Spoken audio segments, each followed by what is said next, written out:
Fala, malucada, como vocês estão? Eu sei que eu tô diferente aqui. Tô de camisa com... Como é que é o nome desse troço aqui?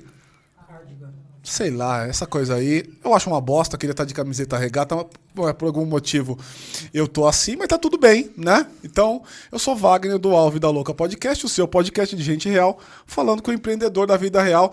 E essa mulher aqui, hoje eu tô impressionado, Mal. Porque ela fala, e eu quietinho ali, porque eu não queria interagir com ela, porque ela fala mais que eu. E eu ficava assim, caraca, meu, será? E tal. E olhando e pensando, falei, não, eu não quero conversar antes... Porque senão perde o efeito uau desse nosso papo aqui. Então, Isa, eu queria muito agradecer pela sua participação e presença. Obrigado demais por estar aqui. Em agradecimento, queria te dar esse presente. Obrigado. Obrigado por estar aqui, pela vinda. Obrigado pela sua disponibilidade. Obrigada pelo convite. E a Isa é uma pessoa que você vai... Eu tenho certeza que se você não gosta, você vai gostar agora. Trocando xícaras, hein? Gostei dessa sinergia. Pois é.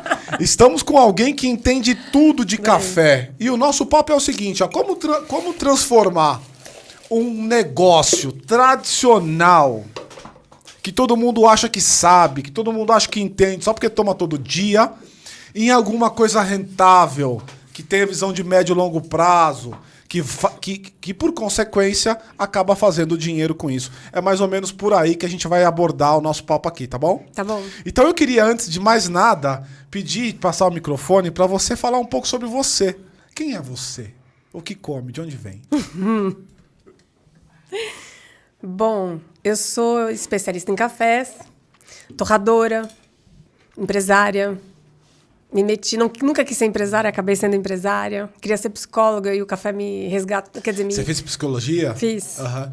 Chegou a trabalhar com isso ou não? Um pouco. Você sabe que eu dei um ano de oficina de café para esquizofrênicos. Foi a coisa mais maravilhosa do mundo para psicóticos. Mesmo? Foi muito incrível. E qual que era a correlação? Simplesmente eu estava fazendo um estágio e aí eu já era especialista em café. Eu resolvi juntar as duas coisas e foi incrível. Foi uma experiência que... Até hoje eu brinco que os melhores... Como o psicótico precisa de rotina, né? O ego dele é meio partidinho, né? Então, a rotina de preparar o café, de fazer o expresso, assim, eles pegam como nenhum aluno até hoje. É, né? É impressionante. Porque assim. é um lance meio processual, né? É importante ter o passo a passo. Como é que você caiu no café? Eu tava falida, minha família faliu feio. Faz tempo? Faz 22 anos. 22 anos. Ah, em 2000. 2000. Você tinha quantos anos na época? Agora eu vou descobrir sua idade. Eu tinha... Peraí, 26. 26. Uhum. Sim, eu sei que parecia que eu tinha 12, mas não. Até aí você não tinha trabalhado ainda com a psicologia. Trabalhava com outras coisas. Eu tava estudando, porque eu também tive que interromper a psicologia por causa, enfim, de outras coisas. Uhum. Eu tava estudando e a minha família faliu muito feio. Uhum. Muito feio. Você é de São Paulo? Não. Não? Eu sou carioca. Nossa, não parece. É a primeira vez que eu tenho um carioca à minha frente que não parece da carioca. Carioca da Clara. Exato. Não tenho xixi, não tenho... É que eu fui criada em Brasília, Porto Alegre, eu já mudei muito. Uhum. Eu tive 49 endereços na vida, uma coisa horrível. É sério o número sério? 49? Caraca. Sério, não é brincadeira. Todos do Brasil? Sim. É. Se bem que eu consegui mudar quando eu fui fazer intercâmbio lá fora, eu consegui mudar de casa lá também. Mas eu não considerei isso. E aí você caiu no café. Porque eu estava precisando de dinheiro, uma amiga minha me pediu ajuda para montar uma cafeteria nas lojas dela de design. E como minha família estava se reerguendo da falência com o restaurante, ela me chamou. Eu falei, mas eu não entendo nada disso. Meu pai teve um pub que foi um sucesso, beleza. Minha família tem isso, mas é a minha família. Não... São Paulo? Não, o pub do meu pai foi em São José dos Campos. Tá. E meu padrasto e minha mãe estavam com um restaurante. Enfim, e eu fui ajudá-la e foi assim que eu conheci uma produtora de cafés de qualidade, uma fazenda gigante, e acabei indo trabalhar para eles. Aí, em 2002, eu ganhei o primeiro campeonato de barista que teve no Brasil. 2002? É. Uhum. E aí, a mídia ficou sabendo que existia um tal de café especial, de barista. E aí, a minha vida mudou em 2002, né? Que legal. E aí mudou como? Aí você começou a ser acessada pela mídia? Muito. É? Muito porque o assunto barista, café especial e tal ficou interessante, né? Porque era novidade, obviamente, a mídia gosta de novidade. E aí eu virei novidade. E todo esse assunto. E era um movimento mundial, não antigo também. O café Mas a sua formação foi aqui no Brasil. Foi. O que diferenciou você daqueles que já estavam nesse lugar? Porque se você deu um boom em 2002, já tinha alguém trabalhando com isso. O que você fez diferente para poder dar o boom e que esses caras que estavam antes de você eventualmente não fizeram ou não apareceram como você apareceu? É que barista não tinha ninguém antes de mim, quase. Sabe? Ah, não? Assim, não, mesmo assim. Não. Aqui no Brasil tinha eu e meu colega, digamos assim, que tinha sido treinada dentro mais ou menos dos parâmetros que a gente treina hoje. E só. Então, Realmente. mas quem treinou vocês? Não foi Um feito italiano, aqui? na Ok. época. Então, não tinha. Tanto que eu abri uma escola, né? Na verdade, eu comecei... eu virei PJ para abrir uma escola. Ah, é? E não tinha... sei lá, eu acho que eu estava no lugar certo, na hora certa, e fiz a coisa certa, sabe? Aham. Aproveitou a oportunidade do momento ali. Acho que sim. E eu sou autodidata, eu sou estudiosa, eu sou geek. Então, acho que eu estudei muito. E estudo ainda, né? Café é uma coisa muito nova. Café especial não tem 50 anos no mundo. Não? Café de qualidade, não. É mesmo? É muito jovem. Então... Me fala do café. Eu peguei o gancho que você estudou com o italiano.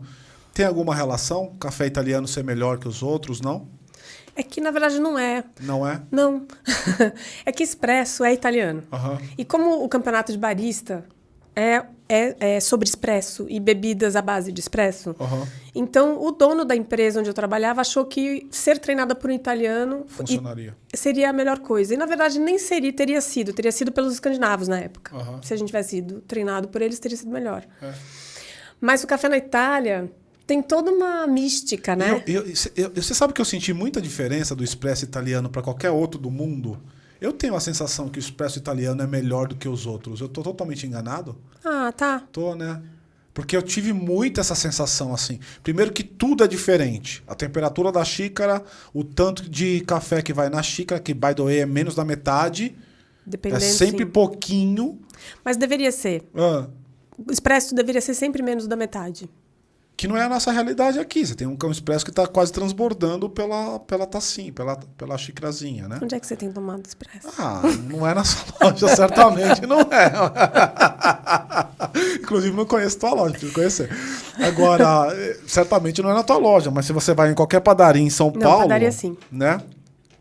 A cultura, imagina... Um produto que... Agora você poderia me dar um pouco de café, né? Porque eu tô aqui esperando por esse momento, queria viver a experiência. Me diga uma coisa, tem como a gente colocar um café mais tradicional aqui nessa xícara?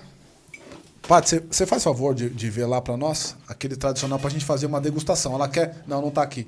A gente vai fazer Vamos fazer a análise um com o outro. Tá quentinho ainda? Tá muito, na verdade. Eu tô esfriando um pouco. Ah, é? Eu gosto de café quente. O negócio Nossa, a gente precisa rola. conversar muito, então.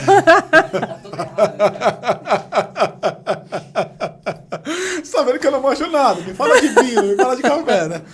Tá errado o café quente? Não tá não. É porque a temperatura mascara algumas coisas. Claro, no mundo do vinho é igual, sabia?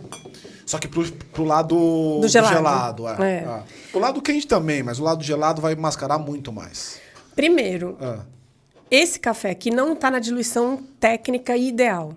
Se estivesse, ele estaria um pouco mais diluído. Mas, como eu não sabia que eu poderia trazer um café mais diluído, e talvez se eu soubesse que você gosta de vinho, eu teria trazido, ele está um pouquinho mais concentrado do que seria ideal. Mais concentrado é igual ao linguajar popular mais forte? É que no linguajar popular, o forte pode ser o super torrado, queimado.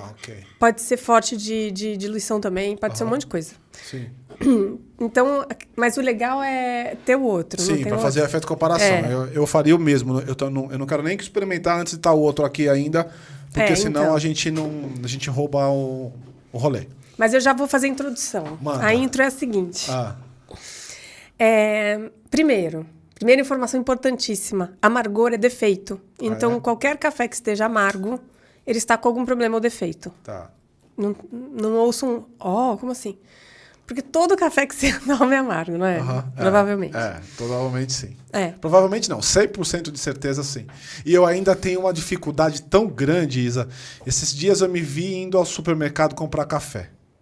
Aí eu olhei para aquele mundaréu de possibilidades e pensei, não sei como é que escolhe isso. Se é forte, se é fraco, eu não sei. Café nunca foi um negócio que eu me atinei a estudar. Posso dar dica? A tosta. Então, quanto mais você torra o café, mais você destrói compostos. Então, os cafés melhores têm torras claras. Eles são marrons, eles não são pretos. Porque é uma questão molecular mesmo. Você tem lá um monte de composto aromático, um monte de composto que vai dar sabor e textura e tal. E quanto mais você torra, mais essa molécula quebra. Então, você não quer fazer isso. Então, por que os cafés de supermercado são fortes, extra fortes, ou seja, carbonizadíssimos? Porque eles são 100% defeituosos. Mesmo, é matéria-prima 100% defeituosa. É mesmo. Não é um problema para a saúde. A carbonização é mais problemática para a saúde do que a matéria-prima em si. Mas, vamos lá. Manda aqui. Vou provar junto com você. Olha. Bora. Vamos fazer a brincadeira. Eu sou muito, muito solidária, hein? Tá ruinzão? Tá típico. É, né? É o que você espera, né? Nossa, isso aqui tá legal. Que rufem os tambores. É o seguinte. Então, primeira coisa, deixa eu só continuar aqui a intro. Então, amargor é defeito. Segunda coisa que você quer sentir em cafés especiais é acidez. Já que eu tô falando com sommelier, eu posso falar acidez, né? Porque Sim, acidez é uma palavra que a gente evita para o consumidor, porque ela tem uma conotação geralmente ruim. Você vai sentir aqui aroma de coisas doces. Não muitos, porque, infelizmente, talvez sinta um pouco de fruta, um curauzinho e aromas compostos doces de melado, a própria sacarose você vai sentir. É porque não está num método que mais... E já está preparado há um tempo, né? Sinto aroma doce, pra caralho, assim. Muito mesmo. É que na torra a gente carameliza açúcares. Nossa, o que mais chama atenção pra mim aqui são aromas voltados pra caramelo, pra...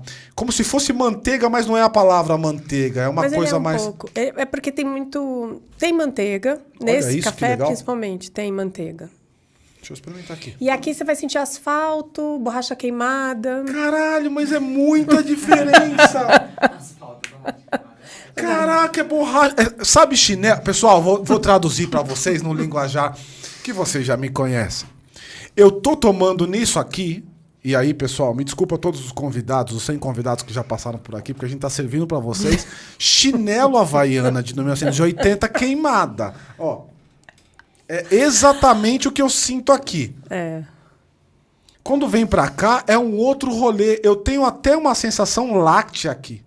Mas tem. Esse café, ele tem muitas camadas, tá? Esse café. Eu te trouxe um dos melhores cafés da gente. Nossa, que incrível, bebê.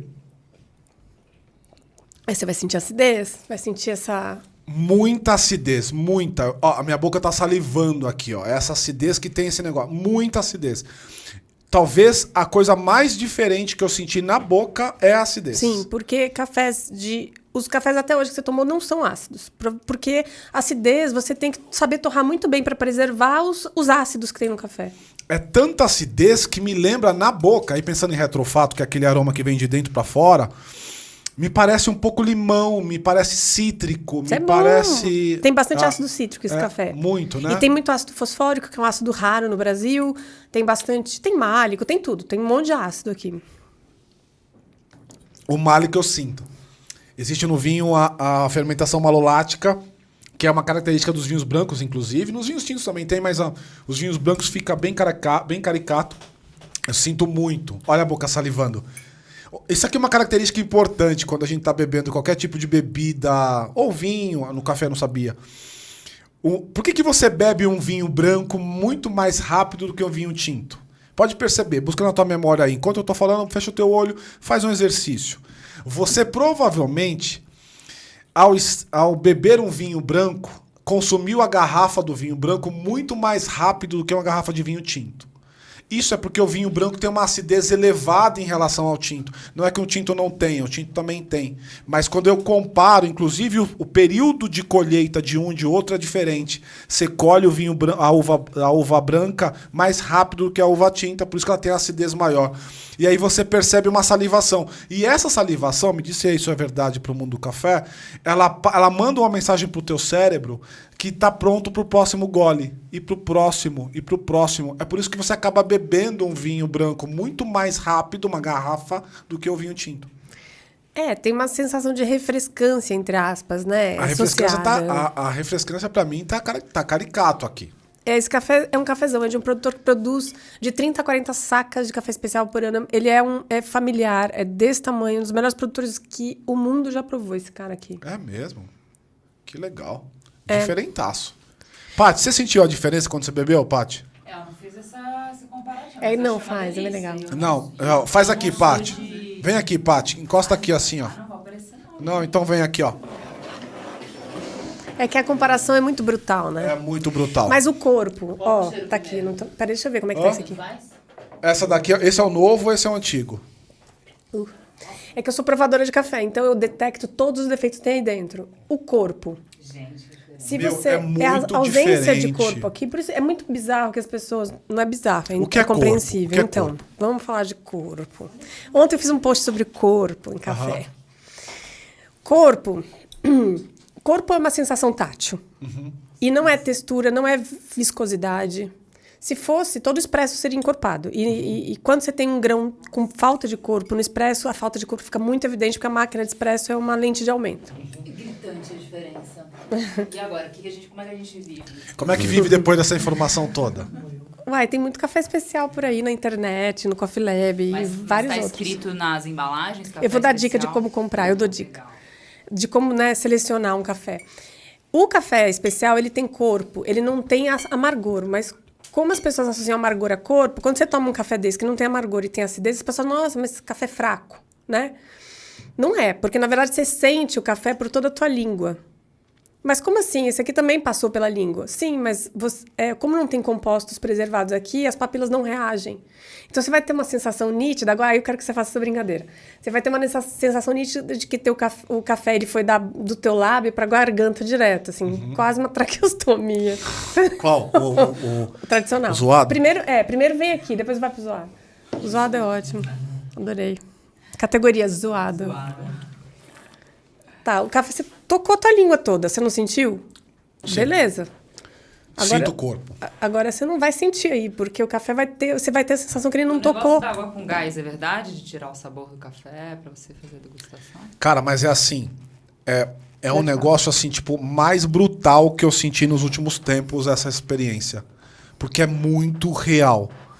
Não parece que o café faz assim? E o outro, o que eu sinto no segundo é muito amargor. Muito amargor.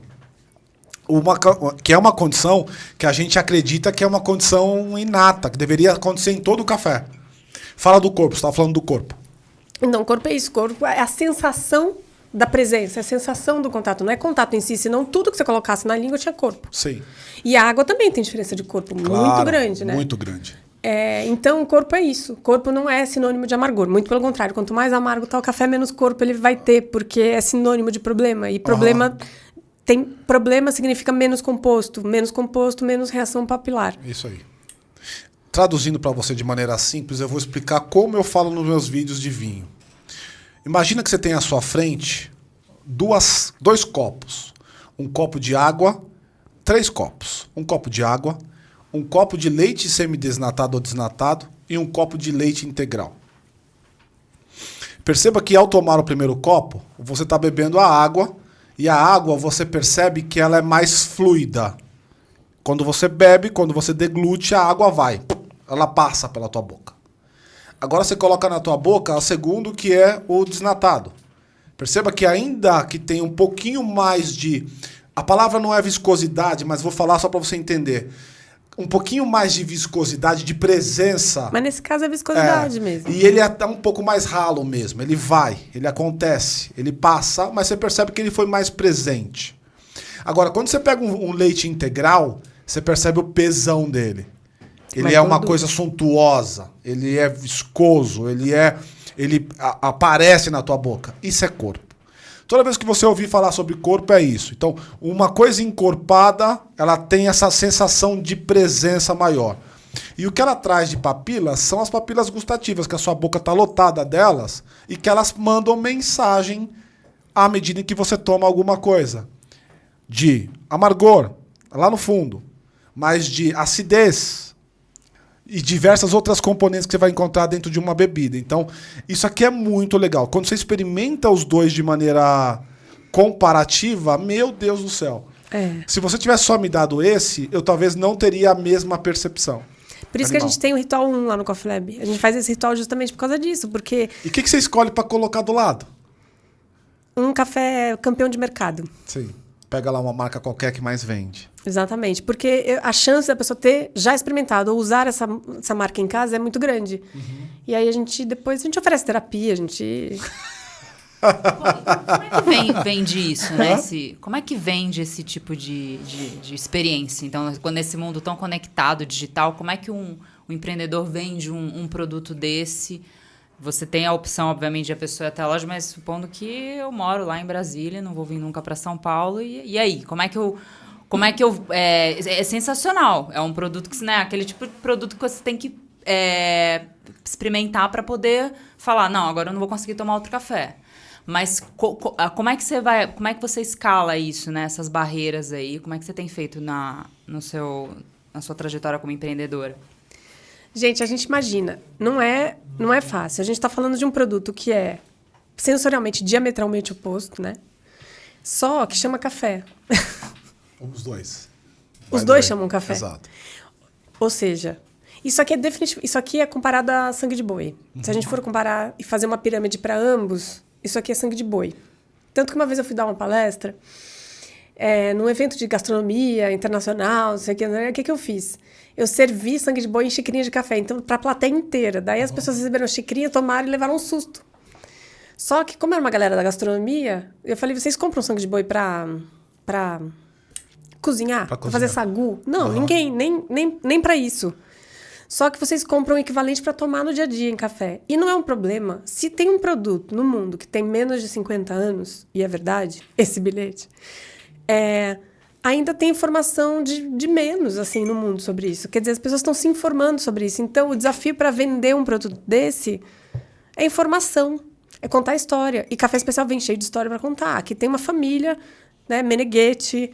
A gente conhece todo mundo, a gente sabe o filho dele, quando eu conheci... Primeiro, quando eu conheci, ele queria cortar o café. Então, ele não queria mais café. Porque café é muito difícil, é muito caro de produzir. Os preços na bolsa são horrorosos. E aí, ele não me conhecia, eu comprei o café dele através de um trader que pagou uma merreca para ele.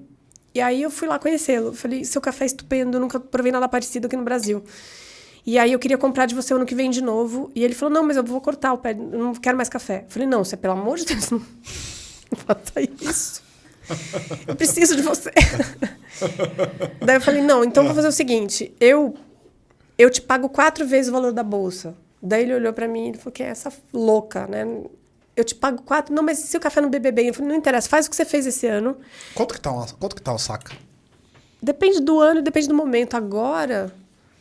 Deixa eu ver, uma saca de café de alta qualidade. Eu não sei como é que tá a cotação hoje, mas deve estar 1.000 e pouco. 1.000 e poucos reais. Que tem quantos quilos? 60 quilos de café cru, quilos. Antes da torra. Isso no final vira quanto? 50 quilos, 51. Perde 10 quilos. E aí eu falei, não, pelo amor de Deus, faz o que você fez. Mas se der defeito o café, porque eventualmente pode fermentar defeituosamente o café, né? É uma fruta. Daí eu falei, não interessa, eu banco esse risco. Se você fizer o que você fez, eu banco esse risco. E se der problema, né? Se você quiser, a gente vai no cartório agora, eu faço um contrato contigo agora. A gente pegou um caderno, fez um contrato num caderno. Eu tenho até hoje esse contrato. Que legal. E aí, bom, claro, eu tive que visitar esse produtor várias vezes naquele ano, porque ele não... Quem é? De onde ele é? Né? Espírito Santo. Lá, Brejetuba, é na Serra do Espírito Santo. Tá. E aí, paguei o preço. No final, e as pessoas falaram, não vai pagar, ninguém paga isso, não existe isso. Imagina um ágil de 4 ou 5 vezes C-Market, assim. Loucura, né? Caraca, muito. É muito. Eu já fui ameaçada 2 vezes. Por quê?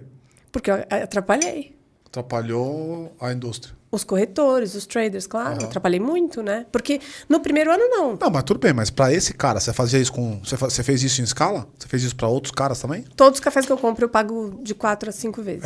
Eu também ameaçaria você. Não, brincadeira. Verdade. Mas, enfim. E é isso, eu dei uma bagunçada nesse coreto mesmo. Eu inflacionei um pouco o mercado de café especial no Brasil por causa disso. Porque a gente começou a pagar muito. E tem margem para isso. Eu afirmo que tem. Vamos falar da sua... Mas eu nem respondi a pergunta, né? O que era? Eu nem lembro o que era a pergunta mais mesmo. Como, como que ela vende, né? Como Como é que vende, você é verdade. faz nesse universo virtual? O virtual ele vai ter que ser consequência das experiências sensoriais. Físicas, Inicialmente tem que ser assim. Depois começa a criar um imaginário coletivo que já está sendo alimentado. A comunicação, ela entra depois mais fácil, né? Porque você vai criando um imaginário que o cara não pode nunca ter ouvido falar, mas lá o inconsciente dele já ouviu. Então, isso ajuda. Então, a conversa sobre café especial nas cafeterias e com os, né? E aí, quem toma café, nossa, tomei um café maravilhoso, você tem que não sei o quê. Daí o cara prova, acha horrível e não tem problema, porque é para estranhar mesmo. Se alguém não estranhar isso aqui em relação a isso aqui, tá louco, tem que estranhar. Sim. Então, esse estranhamento vai criando conversa e aí as pessoas vão aderindo. Os early adopters ajudam, como diria Simon Sinek, né, da rosca dourada. E eu acho que é isso, você conta história. O café especial vem com história para contar, porque, e são verdades esses bilhetes, né? Assim, a história que tem por trás disso aqui, tem família aqui, ganhando mais, cuidando do meio ambiente. Tudo que a geração Z quer tá aqui. Né? Que é narrativa, né? Geração Z é narrativa. Ela tá super antenada com o que tá rolando aí, vai vender pra caramba, inclusive nesse discurso. Agora me fala, vamos voltar lá atrás. Eu queria entender aí como é que foi pra você a experiência empreendedora. Aí você tá bom, você foi lá, fez o curso com o italiano, tal, percebeu, montou a escola. E daí? Então, eu nunca quis ser empresário, porque meus pais sempre foram empresários, meu padrasto e tal. Eu sempre achei horrível o bastidor. Tanto que eu detesto a palavra empreendedor. Acho que eu falei pra você, né? Nossa, acho horrível. Eu detesto eufemismo. Você quer me ver chateada, começar a lançar mão de eufemismo, porque eufemismo esconde um troço mal resolvido. É verdade, eu concordo com você. E acho que empreendedorismo é um desses eufemismos perigosos, sabe? E aí... E eu não gostava desse bastidor de ser empresário, não sei o quê. Daí eu estava trabalhando com café e surgiu o Banco Real na época. Ainda existia o Banco Real. Eles queriam fazer um grande lançamento das agências Van Gogh dele e tal. E eles queriam que eu fizesse café nas agências Van Gogh. E era o Brasil inteiro, era gigante. Falei, vou fazer. Eu estava ainda muito fodida. Eu morava num cortiço. Em São Paulo? Tava muito fodida de grana mesmo, assim, nível, acabou o desodorante no mês, não tinha, sabe, assim, dinheiro para comprar outro. Não dava fedida mesmo, tá tudo certo. Graças a Deus a gente fede pouco. Fedeu por muito tempo? Não, fedi pouquinho. Fedi pouco. A gente fede pouco. Ai, caramba. Ok. Aí, daí eu falei, não, vou fazer. Mas aí eu tive que abrir a PJ. Eu tive que me tornar uma PJ. Porque eu dava consultoria já na época, eu já tinha saído da empresa que eu trabalhava e tal. E dava treinamento, etc. Mas aí eu me tornei uma PJ. Aí eu falei, bom, aí eu me vi empresária, na marra. E eu odiava. Eu odiei por muito tempo ser empresária. Por quê? Porque eu acho horrível, é contra a minha alma. Eu não tenho alma capitalista. Eu me degladio com isso muito. Mas aí eu pensei, ao longo do tempo todo, graças a Deus eu faço terapia desde os 18, né? E muito assunto de terapia isso foi, assim, de ser empresária. Porque realmente é um pouco contra a minha alma. Tanto que a minha empresa é um pouco socialista. Eu não fico dando 5 vezes o valor da bolsa pro produtor. E para os meus funcionários também ganha todo mundo super bem na minha empresa. E eu tenho índices ótimos. Quer dizer, eu pagar bons salários e pagar uma Quantos funcionários são hoje? 20. 20. A gente tá falando de uma loja? É uma loja por enquanto. A gente está exatamente estudando um plano de expansão agora. E na Vila? Na Vila Madalena. Tá. Mas aí eu falei, quer saber? Eu vou tentar achar um jeito de ser empresária sem me machucar tanto.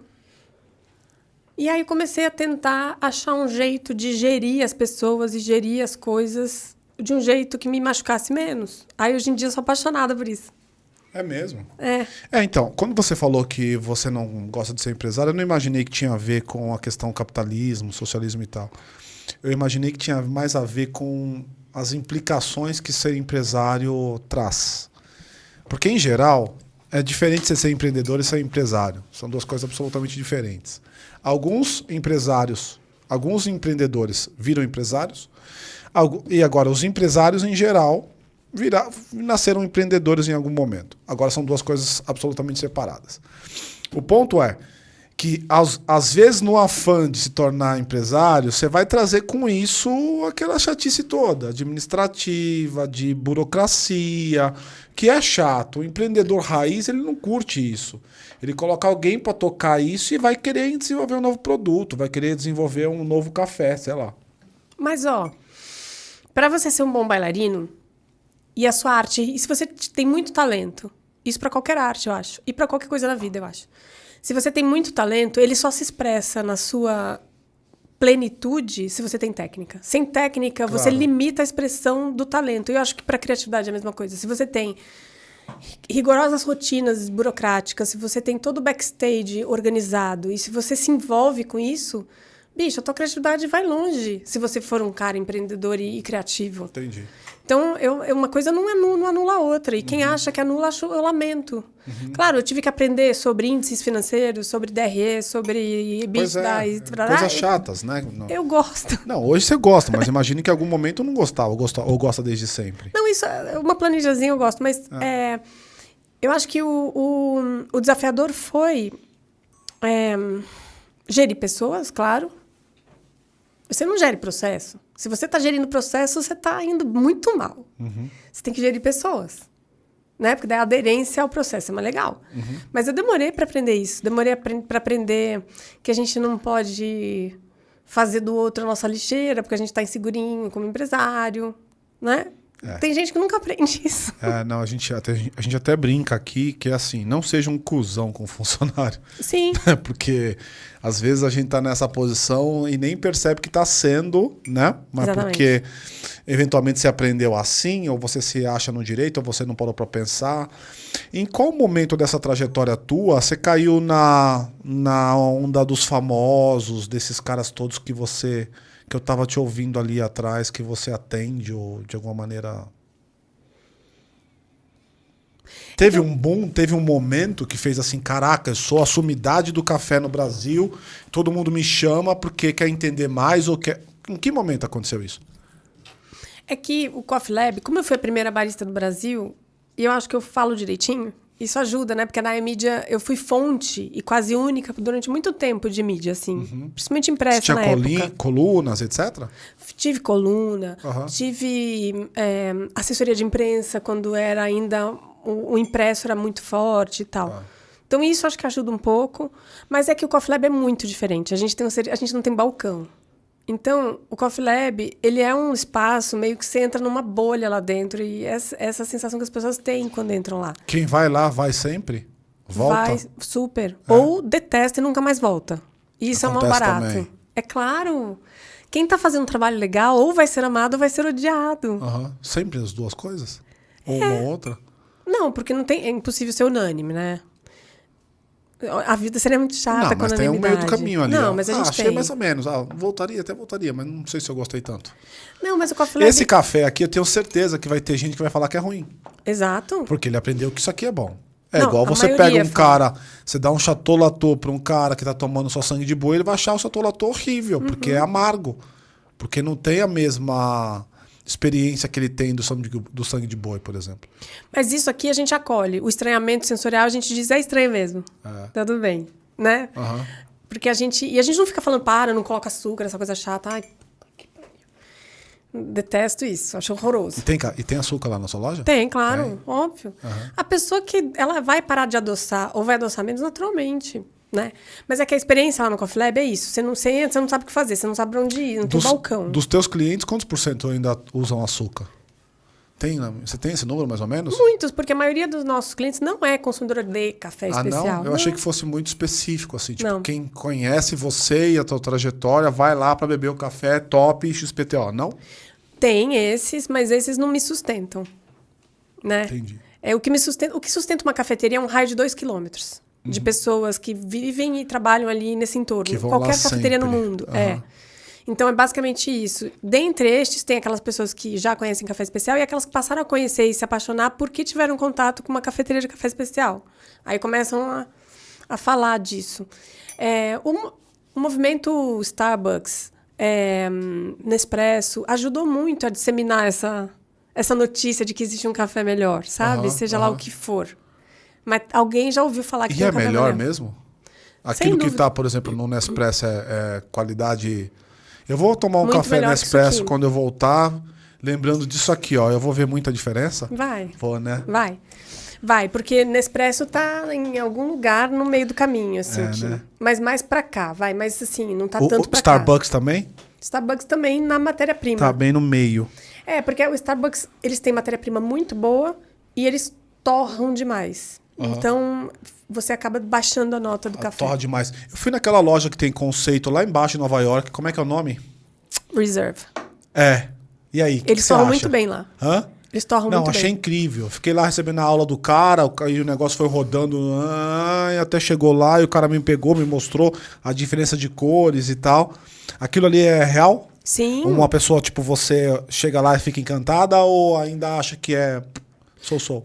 Não, é que eu não vou me encantar com aquilo. Eu vou dizer, nossa, que bonito, nossa, Não, que loja não é enorme. nem pela Mas, estrutura, assim, eu tô falando pela qualidade do café mesmo. Porque Não. se vende lá como sendo o ápice da macaca da qualidade, né?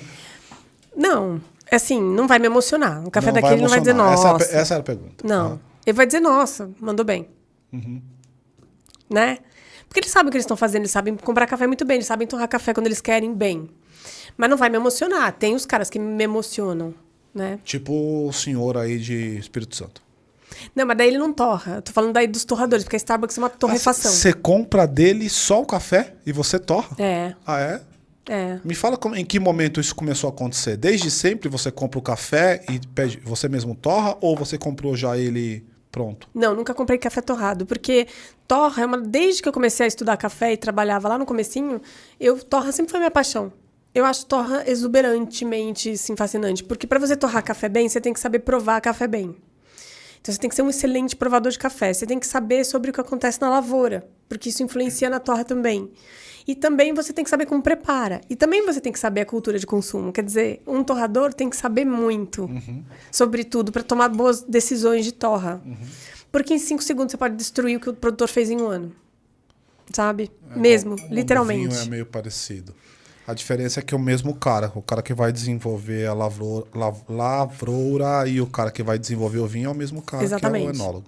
No café, na maior parte das vezes, existem produtores que torram, mas a maioria não torra e a maioria das torrefações não produz, digamos. Tá. Então são etapas separadas. Aí o que você fez? Você montou uma fábrica? O que você fez? A gente tem lá no Coffee Lab a nossa torrefação. Ah, é lá mesmo que acontece? É. E o cliente pode ver isso? Pode. Ah, é? Que legal. Sempre ficou aberto. É uma coisa nossa também. Inclusive, quando você entra no Coffee Lab, como não tem balcão, você entra no meio da operação, da cozinha. Você pede no meio da nossa operação. Não tem separação. Nossa, que legal. Que tamanho de loja é? Só pra eu ir montando aqui na minha cabeça. Uns 200 metros quadrados, eu acho. Não é tão grande, né? Mas aí tem agora o outro espaço que a gente abriu, porque as pessoas trabalham lá o dia inteiro. Aí fica meio...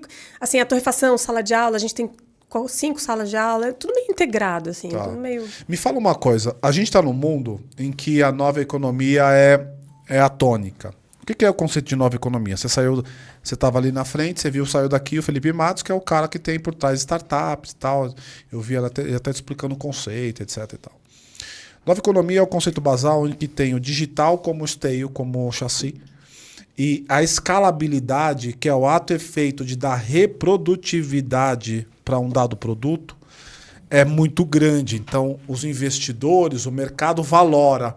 Eu pago R$1 por esse aplicativo. Esse aplicativo que eu paguei R$1 pode ser baixado por uma pessoa ou por 100 mil pessoas. É claro que não vai ser exatamente o mesmo custo, porque tem uma questão de armazenamento, tal, mas é mais ou menos essa dinâmica. Uma pessoa baixa por R$1, o mesmo produto que foi R$1, eu baixo com 200 mil pessoas. Bom, a pergunta é, como é que você vê essa realidade do mercado, indo mais para uma coisa digital, versus um mercado tão tradicional como o teu? Eu tô te chutando? Não, Não? ainda não. Cadeira.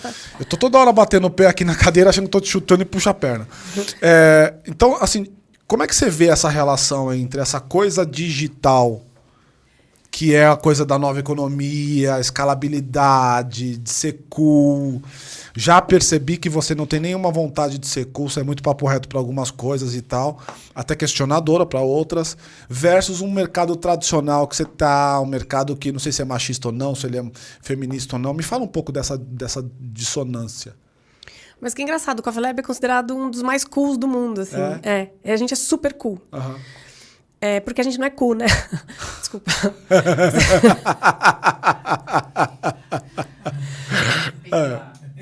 Pode? Pode, claro que pode. Mas a gente é considerado super cool, assim, porque a gente anda de macacão de indústria, a gente não tem balcão, então a gente tem um jeito de fazer negócio bem diferentão. Aham. E o digital, você vê, a nossa mídia social, por exemplo, é uma coisa que eu me dedico pessoalmente. Imagina, eu sou a dona da empresa, gestora, sou a CEO da empresa, além de especialista no produto da minha empresa. E eu estou lá por trás da mídia social da minha empresa. Se que cair lá, é você que vai responder. Eu e mais o meu time, mas a gente responde absolutamente tudo. Tudo que rolar. Não existe alguém que vai passar pelo nosso, que não vai ser pelo menos visto, curtido, alguma coisa. Tá. E eu preciso também escalar, certo? Eu também quero. Eu gosto de voar avião, eu gosto de charuto.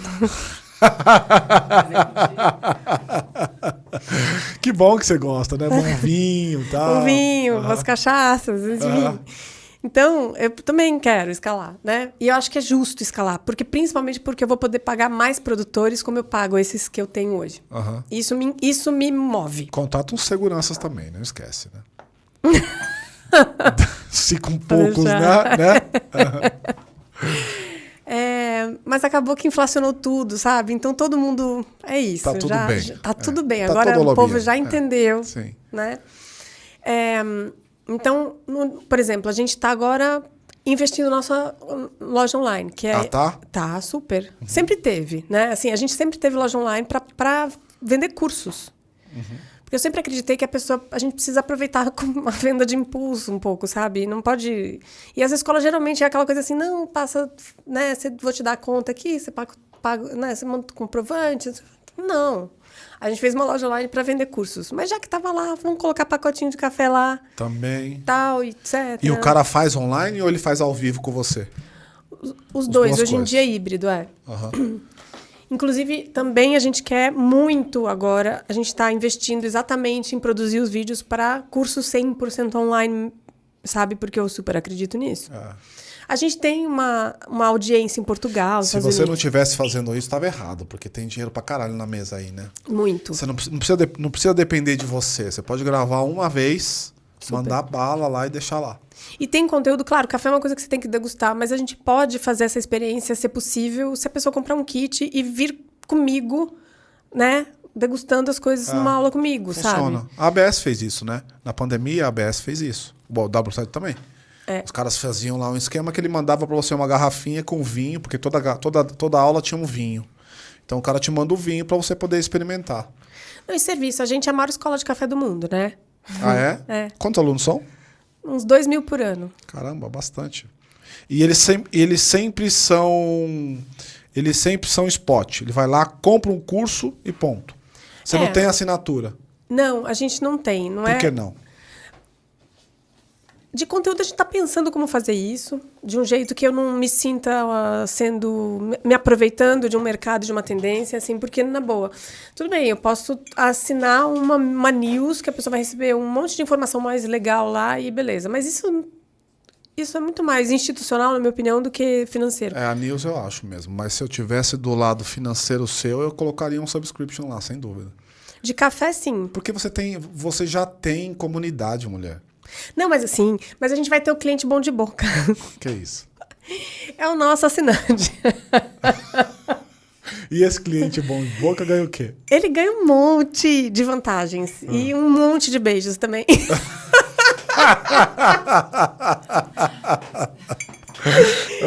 Não, ele vai... Porque assim, eu não queria só que o cara assinasse um café. Porque tem muitos clientes lá que a gente lança um microlote, nanolote de 2 sacas, o cara sai correndo para comprar. E esse café vai acabar, sei lá, em 2 semanas, em 1 mês, em 2 meses. Então, se eu criar uma assinatura recorrente, vai ter a recorrência de alguns produtos lá. Mas tem cara que não quer, ele quer experimentar outras coisas. Isso. E eu não vou fazer um clube de café. Não vou fazer. Não vai fazer. Por que não? Porque a gente está no Brasil, a gente tem basicamente 2 grandes colheitas no ano. Basicamente uma, tá? Mas agora eu compro de uma região que tem uma outra colheita. O café em algum momento vai estar velho. E eu não quero mandar para o meu cliente um café envelhecido só porque eu tenho o compromisso de mandar um café diferente por mês, entende? Entendi. Então, eu não vou fazer isso. Se eu tivesse na Europa, eu compraria café de vários países cujas colheitas acontecem em períodos diferentes. Eu sempre teria café fresco. Mas a gente tem muito rigor com qualidade técnica. Então, a gente é muito descolado, muito engraçado e muito acolhedor, mas, tecnicamente, a gente é muito rigoroso. Muito turrão, muito tiozinho, muito... A gente é complexo. Vai lá, Paty. Me dá mais um pouco desse café aí, mas eu quero quente.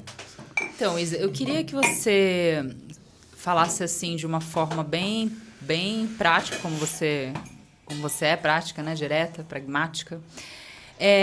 Eu tô tentando entender, me parece assim, que você eu gostaria de saber qual que é a sua imagem, características de um empresário, que é esse que você não quer ser. Você tá o tempo inteiro fugindo de ser esse. Eu queria entender o que na sua cabeça é um empresário? É uma pessoa que faz o quê? Que é tão ruim esse modelo e você me parece que tá sempre criando um jeito de realmente... aí eu queria entender o que é um bom empresário para você? O que é o empresário do futuro? Que você acredita que se mais empresários / empreendedores fossem assim, os negócios seriam melhores? Conta essas características para eu entender melhor. Você sabe o que ela faz? Sabe o que ela faz, né, Isa? Quando ela percebe que eu tô só no papo e eu não tô trazendo pro tema, ela volta pro tema. Foi o que ela fez aqui, né? Não, eu tô super sacando. Vai. Né? Não, e as perguntas são ótimas. Então, não, normalmente as perguntas delas são muito melhores que a minha, mas é sempre voltando pro tema, porque, tipo, ela pensa assim, tá viajando ali. O segredo são as boas perguntas, né? Já diziam os judeus. E não as respostas, né? O bom terapeuta faz boas perguntas, né? Bom, o empresário ele tem uma responsabilidade, eu acho. E eu acho que o que diferencia um bom empresário do empresário ruim é a noção de que, a partir do momento que você decide ser empresário, você decide gerir pessoas. Não, mas é TI. Gerir pessoas. Não, mas é gerir pessoas. E eu tô falando isso realmente de verdade, assim. Eu olho pra ele. Pra mim. Pode ser pra mim. Tá. Não vou achar ruim, pode me olhar. Tá tudo bem. Então, o cara que... deixa eu pensar. Eu conheço um empresário que eu considero que não é um empresário legal. Então, eu vou usar as características dele para descrever um empresário ruim. Ele é mal pagador. Ele acha que porque ele emprega, o cara tem que fazer qualquer coisa que ele queira. Eu acho que empatia é uma coisa importante para bons empresários. De verdade, gente, parece papo de geração Z e millennial jovem. Não é verdade. Tanto que uma das coisas que eu gostaria de conseguir fazer é uma gestão para essa nova galera. Porque a gente vive uma pororoca nesse momento, para mim. Existe o modus operandi de trabalho de sempre, que ainda parece que não mudou e está resistindo para mudar. E existe a geração Z e os millennials mais jovens que estão vindo com outras demandas impossíveis de vez em quando. Tem tudo isso também. Então, a gente está vivendo uma pororoca mesmo, assim. Pororoca, só para vocês entenderem, é a confluência do rio com o mar, tá? Amazônia, tá? Então, eu estou tentando surfar a pororoca ao invés de ser engolida por ela. E eu tentei alguns tipos de gestão lá no Coffee Lab. Eu peguei a galerinha e falei, tá bom, vem aqui. Vocês, como é que se chama aquele negócio? Aquele bichinho lá que eles gostam? Unicórnio. Unicórnio, vem aqui. Vamos falar sério. Então, beleza. Você é incrível. Então, tá bom. Então, agora a gente não vai ter gerente. A gente vai ter uma comissão de gerência. Vocês vão formar uma comissão. Vocês não vão ter gerente. Funcionou? Claro que não. Puta bosta. Eu já pensei, puta bosta, mas não vou falar. Deixa ela me responder. Vai que ela fala, não, funcionou muito. Eu tentei 2 vezes. Nunca vai funcionar. Mas o nível de maturidade deles ainda tá tão aquém que nunca vai funcionar. Eles se engoliram, eles se implodiram. Então, eu acho que um empresário ruim, ele entende que, de fato, dividir... Eu quero ter lucro, não é que eu não queira, não é isso não. Mas dividir é você crescer mais rápido, na verdade. Então, essa conta, o Coffee Lab é um reflexo disso. O que é dividir? Assim. O que é dividir? Pagar salários melhores e pagar fornecedores de maneira decente. Porque, imagina, eu sou eu sou especialista em café. Daí eu vou lá no meu fornecedor de café e eu quero aumentar minha margem, eu vou lá e enforco o meu fornecedor da minha matéria-prima. É sério isso? Que acontece muito. O Qual a mercado é sobre inteligência? isso. O mercado é sobre isso, cara. O mercado é sobre isso. Que, por exemplo, no meu mundo, que eu sou fornecedor, e o que eu faço? Eu vendo competência. Eu vendo consultoria. O que o cara faz? O cara fala assim pra você, ó. Ah, quanto é que você cobra? Ah, eu cobro, sei lá, 150. O cara fala, não, te dou 80 e te pago em 90 dias. E foda-se. É isso ou nada. Então, numa relação... Vou fazer uma frase e acho que vai ser interessante com você. Numa relação, seja ela qual for, quem mais tem poder é quem menos precisa do outro. Numa relação, quem mais tem poder é quem menos precisa do outro. Você concorda com essa afirmação? Concordo. Então, normalmente, se essa afirmação é verdadeira, alguém vai ter que ter poder e alguém vai ter que ter menos poder nesta equação. E a relação de poder determina o ways of working, determina como as coisas vão acontecer. Mas você pode criar um novo tipo de relação. Em que, tanto, por exemplo, no Coffee Lab, vou falar dos meus fornecedores, produtores e Coffee Lab. O nosso poder está muito parecido, porque eles precisam do Coffee Lab, porque realmente eu pago preços melhores, consistentemente, e eu preciso deles, porque sem eles eu não vou servir isso aqui. Que é a base é a espinha dorsal do meu negócio, apesar de que as pessoas não vão lá no Coffee Lab por causa do café, necessariamente. Mas isso aqui é a espinha dorsal. Então, ali no Coffee Lab, o grande lance é sair desse tipo de relacionamento e ir para um outro. De qualidade? Quer ver? De equalização? De andar pareado, assim. Não é porque não é igual. Ele é meu fornecedor, ele está no campo. Nunca vai ser igual. Nunca vai ser igual. Nunca vai ser igual. Mas a gente tem uma relação... Vou contar uma história que talvez exemplifique isso. Vamos lá. Conheci um dos produtores, eu já comprava da região. E eu pago um pedaço da safra. Se o meu produtor quiser, eu adianto um pedaço da safra. Que assim, eu subsidio a colheita dele, basicamente, se ele quiser. Para mim, eu já minimizo um pouco o meu, né? O meu fluxo de caixa não fica enforcado, sei lá, tal dia que eu vou ter que pagar uma bolada. Enfim, para ele pode ser bom também. E aí, esse produtor da região, que também produz cafés incríveis, ele ouviu falar disso. E daí ele veio falar comigo, queria fornecer café para você, eu sei que você paga preço bom e tal, e se adianta a safra, a colheita. Eu falei, sim, mas a gente precisa se conhecer. Não, claro, não sei o quê. Eu falei, então, vamos se conhecer, vamos namorar, de repente a gente se casa. Se a gente se casar, daí eu faço isso com você também. Tá bom. Então, ele ainda ia colher e naquela safra ele me mandaria a amostra para ver se a gente conseguiria se tornar relacionamento. Aí eu voltei para casa, 2 semanas depois ele me liga no Coffee Lab e ele fala, Isabela, tudo bem? Aqui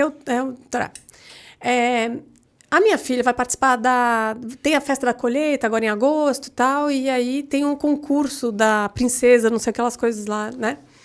E eu queria saber se você pode dar de presente para minha filha o vestido dela, porque ela vai participar do concurso.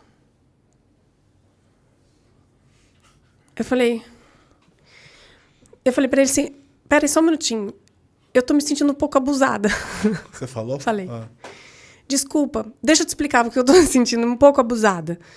Porque você não me conhece. Eu não te conheço direito. A gente nunca fez negócio. E você se sentiu à vontade para me ligar para pedir o vestido da sua filha? E aí, o que ele te respondeu? Aí, claro que não respondeu nada, né? Assim, ele ficou em silêncio. Eu falei, não é por nada. Não é pelo valor do vestido. Mas eu acho que a gente precisa se conhecer melhor. Mas você é psicóloga, como psicóloga você sabe que você teve uma parcela de brincadeira aí, né? Como assim? Você passou uma mensagem para ele. Em algum momento ele entendeu que ele poderia fazer isso. É claro, o fato de eu pagar 5 vezes o valor da bolsa faz ele achar... Aí eu falei para ele, o fato de eu te pagar muito mais do que todo mundo já te paga hoje não significa que eu seja mais rica ou tenha mais dinheiro. Significa apenas que eu te valorizo mais. E com certeza eu tenho muito menos dinheiro do que fulano, ciclano, para quem você já vendeu até hoje. Eu tenho bem menos, mas eu te valorizo mais. Então, vamos deixar isso claro para a gente não ter mais essa conversa. Daí, beleza. Eles né? Enfim, desligamos. Eu fiquei meio... né? E comprei café dele e passei a comprar café dele. E mandou o vestido pra mim? Não, claro que não. Não mandou. Aí, 6 anos depois, veio ele e mais um grupo de produtores fazerem cursos no Coffee Lab, para eles também verem o que acontece com o café deles aqui. Sim. E passaram uma semana fazendo curso de torre, de degustação. Muito legal. A gente já fez esses intercâmbios algumas vezes. E aí, no último dia, happy hour, não sei o que, ele me chamou num canto, ele falou... Queria te perguntar, sabe a festa da colheita? Eu falei, sei. Lá vem. Lá vem. Ele falou, eu queria que você desse uma palestra nessa festa próxima. Eu falei, claro. Ele falou, quanto você cobra? Ficou arrepiado. Ele não veio me pedir dinheiro, ele veio me perguntar quando eu cobro. Foda. Aí a gente mudou a relação, né? Você mudou a relação, mas no primeiro momento você passava a mensagem pra ele que ele podia fazer o que ele fez. Claro, ele tá acostumado com exploração. E aí eu disse, eu não tô aqui pra te explorar, mas também não vem me explorar. O que eu entendi, só pra...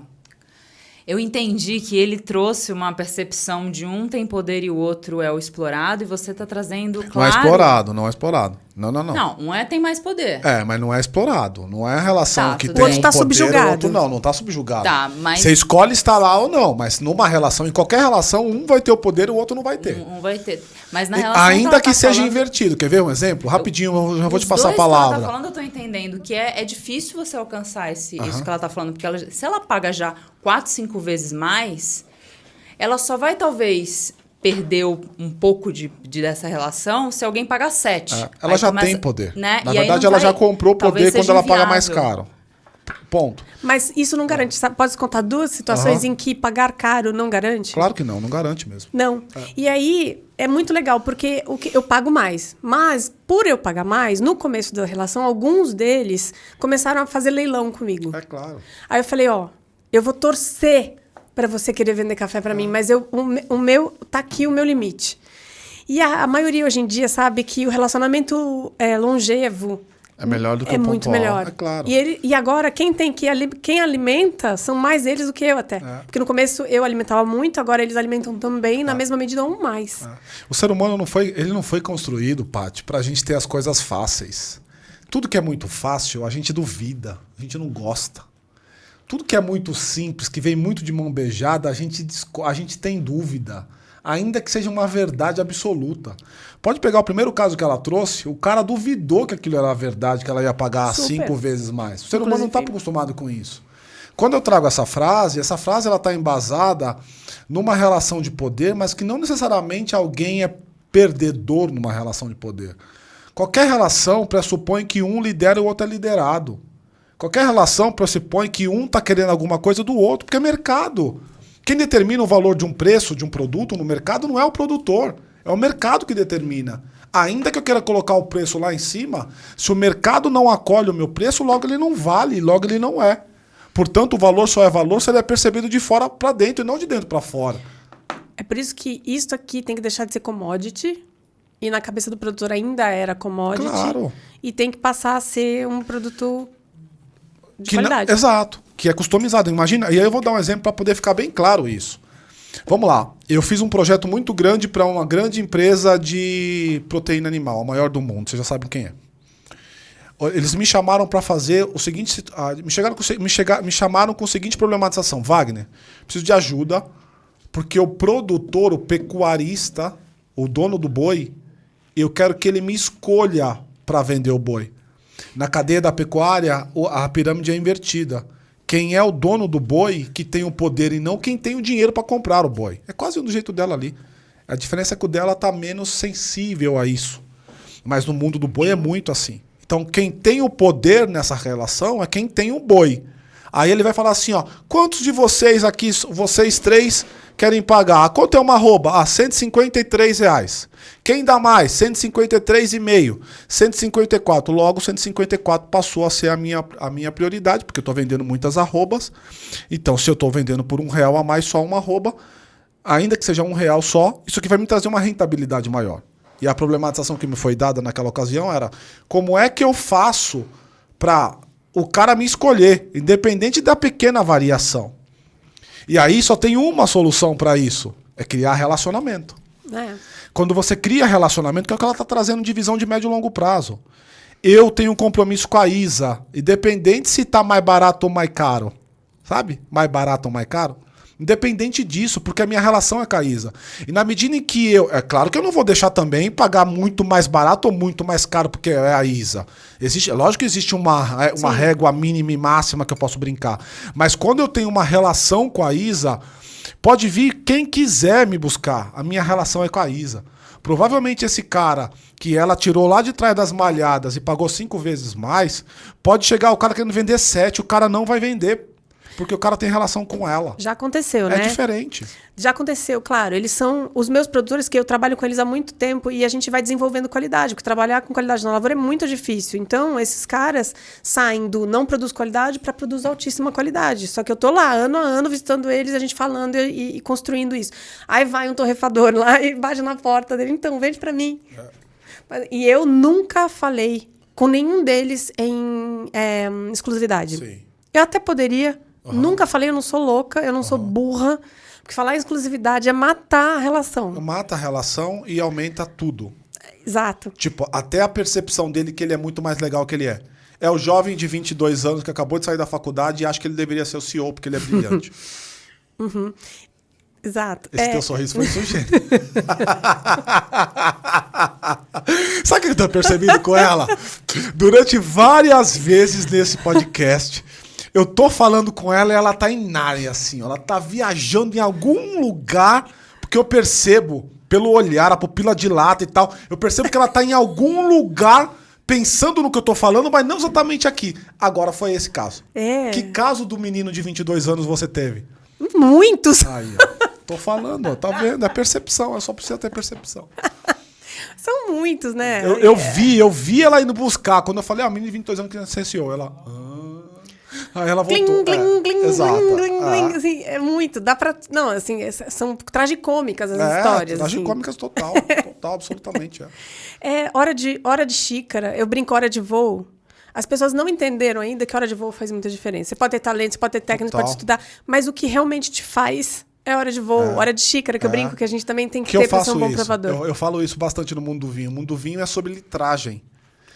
Mas eu fiz o curso na escola XPTO, blá, blá, blá, eu sou nível 4. Por exemplo, existe um curso aqui hoje tem um pouco mais no Brasil, mas historicamente ele é só nos Estados Unidos ou em Londres, que é o W74, que é o nível... São 4 níveis e quem tá nesse 4º nível só tem... No Brasil deve ter uns 12 caras que estão nesse lugar. Pouquíssimos caras estão nesse lugar, porque é muito difícil de passar. Pra você ter noção, a gente recebe uma taça de tinto, uma de branco, só isso, mais nada. Você tem que dizer qual que é o vinho, de qual região, qual a temperatura daquela região, qual que é o preço que aquele vinho deve custar no Brasil e qual uva você está tomando. Você faz isso às cegas total, você não está vendo nada. Você vê que é um vinho branco e um vinho tinto, ponto. Então demanda muita dedicação e muita litragem. Como você está chamando de horas de xícara. Então, o mundo é sobre litragens, a depender do teu negócio. Né? Então, se você tem muita experiência naquilo que você está fazendo, lógico que você vai valer mais. De novo, a relação de poder. Se você tem pouca experiência, logo você vai valer menos. Agora, é uma relação 1 para 1? Não. Tem menino que quebra a banca. Tem menino que sentou aqui no seu lugar com 23 anos que fatura 28 milhões. Né? 27 anos, fatura 8 milhões. Com 27 anos, fatura 8 milhões por mês. Ele já faz terapia? Se não faz, deveria. Mas eu senti ele super... Esse menino que sentou com 27 anos, 8 milhões, eu senti ele super centrado. Não sei o quanto que era personagem ou o quanto era real, mas ele era super centrado. Tem gente que vem com uma outro chip. Essa meninada vem com outro chip. Eu não acho que nem é 8... Isa, e nem é 80. Não é todo mundo que é ruim, não é todo mundo que é bom. Não. Mas no meio do caminho sempre tem alguma coisa, né, Paty? Mas onde entra a questão dessa discussão do etarismo, né? Que hoje está super, né? As pessoas com mais litragem, xícaras, terem grandes dificuldades de estarem trabalhando em funções... obviamente, essas pessoas gostariam de estar em funções de gestão, né, de gerência, de consultoria, de liderança, mas que essas lideranças acabam indo para os mais jovens. Como que você vê essa problemática? Eu brinco que, pelo menos no que diz respeito a café especial, essa galera, eles são os melhores clientes e eles são os funcionários mais desafiadores. Uhum.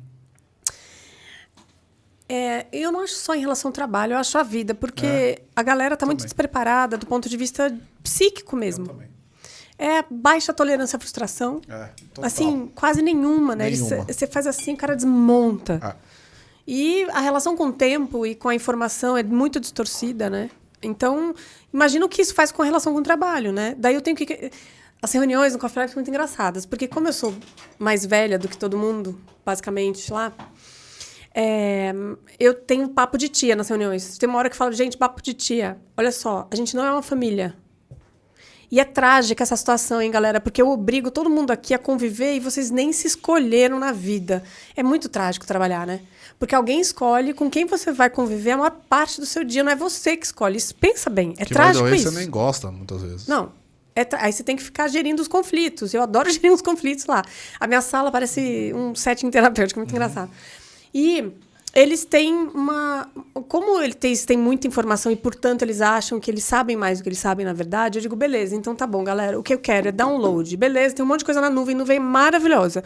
Mas eu quero download, eu quero entrega. O que você está me entregando, de fato? Então, eu provoco eles o tempo inteiro e digo, vocês não vão preencher o sentido da vida de vocês aqui. Eu lamento. É uma empresa muito legal, paga bem, tem propósito, é foda, é moderna, é tudo que vocês querem na vida de vocês para um trabalho. Mas eu não vou suprir o sentido da vida de vocês. Não estou aqui para isso, não tenho essa pretensão. E não vai acontecer. A gente está aqui trabalhando. É chato trabalhar. É que nem escovar os dentes todo dia. Eu não amo escovar os dentes, apesar de que eu escovo os dentes direitinho. Mas eu não levanto e digo, uhul, vou escovar o dente. Você faz um monte de coisa no seu dia que é frustrante, que você preferia não fazer e você tem que fazer. Então, traz isso pro trabalho, porque é assim que é. E aí, como é que a gente... Então, eu fico o tempo inteiro cutucando. A gente estava numa reunião agora e os meus funcionários falam, trabalhar no Coffee Lab obriga a gente a se olhar. É muito isso, porque eu fico o tempo inteiro confrontando esse jeito atual de encarar a vida que tá frágil, tá ruim para eles. Tá frágil. Mas assim, a gente tem uma rotatividade baixíssima no Coffee Lab. Você paga bem. Mas não é... Essa geração tá um pouco se lixando quase. Mais ou menos. Não, mas... Mais ou menos, mulher. Quando você tem que comprar o gás, você não tem o dinheiro do gás... Foda-se a Não, mas não tô falando dessa galera. Eu tô falando uma galerinha que quer qualidade de vida com 18 anos. Não, né? Quer viver num sabático eterno. Eu assim. entendo o que você tá dizendo. Eu não tô criticando, mas eu não tô dizendo que não é verdade, ou discordando de você. O que eu tô dizendo é, isso é uma verdade até que doa muito o teu calo. Sim. Mas a galera já saiu, assim, porque nem sempre o Coffee Lab teve um clima organizacional incrível. Uhum. E a galera saía de lá ganhando dinheiros, assim, homéricos, entende? Eu entendo pra caramba. Bom, eu queria agradecer demais a sua participação. Acho que foi o podcast mais educativo, mais diferente, que tem 4 xícaras aqui. E você sabe que quando ela... E você sabe que quando... Terapia? Café e terapia. Pode crer, vamos fazer nós dois esse podcast. A gente é co-host no negócio. Você sabe que café, vinho e terapia. Olha que mais legal. Olha só, pega essa dica aí. O que eu acho mais legal é assim... Bom, você traz alguns componentes aqui para essa mesa que eu gosto. Primeiro são componentes que mesclam o teu lado empresária e o teu lado humano, que é natural que você tenha, porque você é psicóloga, né? Querendo ou não, você pode ter virado a administradora melhor da vida. A psicologia tá aí, eu percebo em cada detalhe, tanto é que você tem um divã, você não tem um escritório lá, né? E a frase para mim cabal, que determina que isso é uma verdade, é você faz a gente se enxergar no espelho. Isso é psicologia pura. Então, traz um componente bem diferente do que eu tenho visto aqui. Ainda que esteja muito bem, obrigado em termos de financeiro, de grana que está entrando, e o caramba 4, só acho sensacional. Agora, a lição que eu tiro aqui, que é uma lição que eu acho que você deveria tirar enquanto empreendedor que está olhando para a gente aqui, é o compromisso com a qualidade, não prostituindo a tua origem. Porque o que eu percebo, especialmente para alguns mercados, eu vou dar um exemplo basal aqui. O mercado, por exemplo, do marketing digital. Ele é um mercado que ele começa com muita qualidade, você se encanta com o fornecedor, mas na medida em que esse fornecedor começa a ganhar escala, ter muitos clientes, é natural que ele derrube a qualidade, porque ele é a mesma pessoa atendendo mais pessoas. Sim. E aí o dinheiro passa a ser a tônica do momento, e se o dinheiro é a tônica, então eu deixo cair outro atributo. É uma escolha difícil de fazer, porque, né? Mas posso falar uma coisa? Claro. Uma coisa que eu acho que eu não falei sobre o que é ser um bom empresário. É as pessoas no Brasil não valorizam branding e posicionamento. Que eu acho que isso é fundamental para uma empresa. E aí, se você tem esse manual da sua marca, se você conhece e conhece bem, uma decisão, ela só pode ser tomada se você tiver uma situação siamesa, na minha opinião. Primeiro, essa decisão que você vai tomar, ela está coerente com o teu DNA, com o teu manual de marca, com o teu posicionamento, o seu brand, whatever, o seu jeitão. Lá no Coffee Lab se chama jeitão. O seu jeitão está. Financeiramente, isso se paga. Exatamente. Ou vai te gerar alguma coisa interessante financeiramente, ou no mínimo, ok. Então, você pode tomar essa decisão. Se você tomar uma decisão só financeira, você fragiliza a tua marca e você acha que não está fazendo isso, você está... Porque a comunicação entre o cliente e a empresa, ela é idêntica à nossa, que tem um monte de coisa rolando aqui no inconsciente que você nem sabe. E se você não cuida disso... Entendeu? E as empresas não cuidam disso. E aí... Ela meteu um Freud na mesa aqui agora. Mas vamos lá. E olha, eu nem seria psicanalítica, hein? Mas ele escrevia tão bem, né? Meu Deus. E se você faz uma decisão só conceitual e ela não se aplica financeiramente, você machuca o teu fluxo de caixa. Quer dizer, então...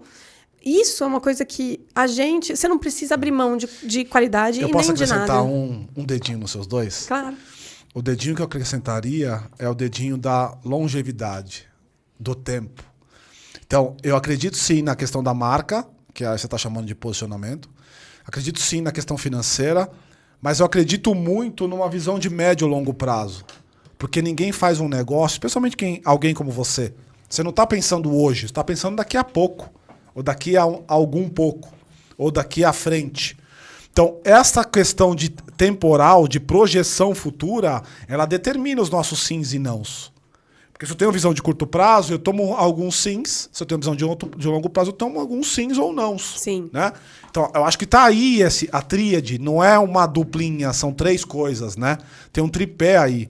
Porque na medida em que eu tenho esse posicionamento claro, funciona. E eu vou te dizer uma coisa. Só é assim porque você está lá. Se você não tiver, se você virar, por exemplo, uma acionista e colocar um CEO, provavelmente vai mudar. Porque o CEO, ele tem uma prerrogativa diferente da tua para poder tocar esse negócio. É a prerrogativa do dinheiro, do resultado. E às vezes, para poder ter resultado, ter dinheiro, você abre mão de alguns outros atributos. Mesmo que não denegrindo totalmente aquele atributo qualidade, por exemplo, você pode diminuir um pouquinho para poder ter um pouco mais de escala, por exemplo. E aí acaba não sendo quem você é ou não sendo o que você planejou enquanto empreendedora. Ter essa equação equilibrada que é o grande X. E é difícil, né? Porque vai determinar que você tem algumas escolhas importantes e difíceis para tomar. Por exemplo, escala ou rentabilidade. Que é uma variável importante. Uma última pergunta. Você falou isso e falei, nossa. Tipo, se você morrer, a Coffee Lab morre? Ou você já preparou? Essa resposta eu quero ver. Essa resposta eu quero ver. Ela tá pensando, ela tá naquele momento, olha lá. Tô em nada. É que eu penso muito nisso, sabia? Por isso que eu me preocupo muito em construir essa cultura, porque eu preciso construir a cultura. Total. Eu não sei o que vai acontecer. Hoje em dia, ela é muito alimentada por mim, eu não vou negar, né? Porque o café, gente, especial no Brasil tem 20 anos, como é que o Coffee Lab pode ser realmente consistente, sendo que nem o produto é ainda? Então, a gente tá construindo café especial à medida que falamos aqui. Então, ainda não tem tempo suficiente, não tem massa crítica de produto e de construção cultural de consumo para o Coffee Lab se manter sem mim. Não por minha culpa, ou porque até a cultura do Coffee Lab é bem fortinha até, considerando que é uma empresa jovem, né? Eu tenho 18 anos. De PJ, né?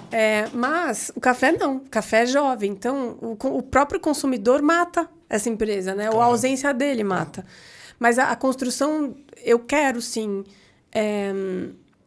Agora que eu tô nessa coisa de tudo bem, eu tive uma conversa muito séria com o Coffee Lab. É que eu e ele, a gente já tem conversas, brigas e discussões, né? Afinal de contas, o Coffee Lab já é uma entidade diferente de mim. E como assim no planador, eu vou planador, né? Eu vou teco-teco também, mas o planador é um avião muito, que ensina muito na vida. Nossa, o planador é um voo que te ensina, especialmente gerir empresas. Tem horas que você tem que entender como é que ele gosta de ser voado, porque, afinal de contas, é um avião 100% aerodinâmico, né? Você não tem um empuxo do motor para te manter voando. Para você se manter voando, você tem que aproveitar ele aerodinamicamente maravilhosamente bem. E a empresa, eu acho a mesma coisa. Tem hora que você tem que olhar para ela e observar e... deixa eu ver como é que ele gosta de ser voado. Porque o Coffee Lab, ele tem características que são diferentes de mim. Hoje em dia, graças a Deus, amém, Senhor, já chegou nesse ponto, sabe? Que ele é uma entidade separada. E daí ele falou, vem cá. Você vai me manter pequenininho assim só porque você tem medo de falir? É isso? Você sabe que eu não mereço ficar desse tamanho. Que não é legal para os produtores, que não é legal para ninguém.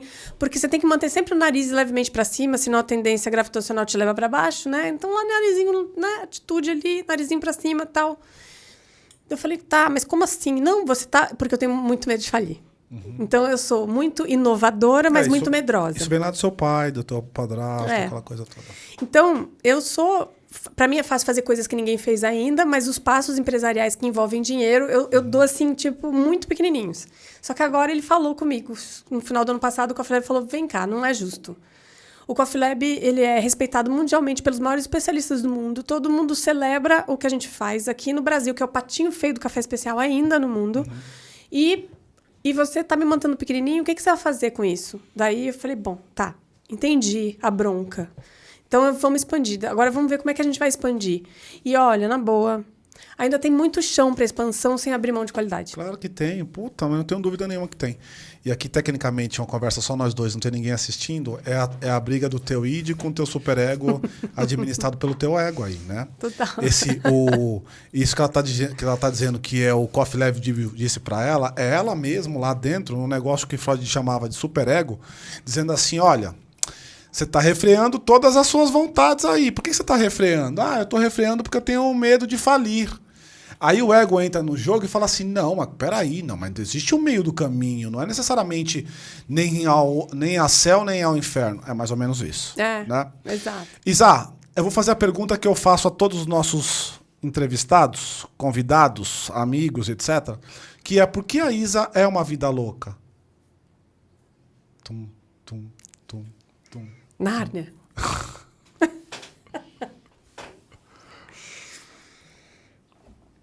Eu sou? Essa é a pergunta. Exato, agora ferrou. Agora a gente vai ficar 2 horas aqui. Acabou, não. Essa foi a resposta, não serve? Serve? É essa a resposta? Não. Porque, né? Eu sou? Não sei, depende de quem tá olhando, né? Você mesmo não se enxerga. Eu concordo com isso, ó. Depende de quem tá olhando.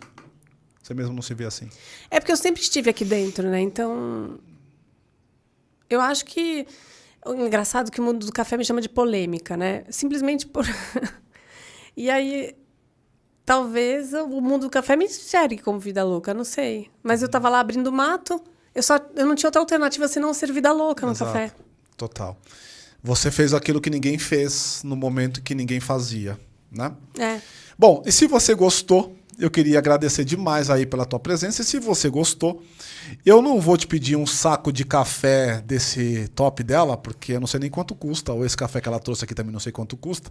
Mas eu vou te pedir para você deixar um like, para você curtir, para você compartilhar e se inscrever nesse canal. Dá um trabalho danado fazer isso aqui. Não pense você que é simples, você está só assistindo aí bonitinho, gostando, porque você gosta da Isa ou gosta da gente. Então, de alguma maneira, contribui com a gente aí. Não estou te pedindo nada. Deixa um like. Aqui embaixo vai estar as redes sociais dela. Se quiser ter contato com ela, com o negócio dela, o Coffee Lab, ou qualquer outra coisa, fique à vontade.